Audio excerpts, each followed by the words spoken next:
কখনো কখনো খুব সহজ জিনিসটা অসাধারণ হয়ে ওঠে। ঠিক আজকেও এই সহজ একটা রেসিপি আপনাদেরকে অসাধারণ হয়ে উঠবে।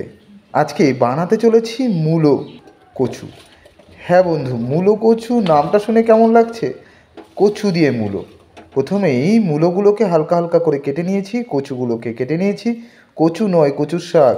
তারপরে প্রেশার কুকারে একটা সিটি দিয়ে সিদ্ধ করে নিয়েছি।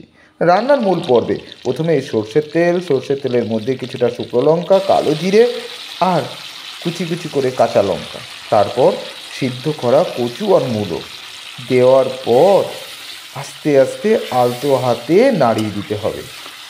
এটা অসাধারণ খেতে। তারপর দিয়ে দিতে হবে কিছুটা হলুদ, কিছুটা লবণ, আর সব শেষে দিতে হবে অল্প একটু চিনি।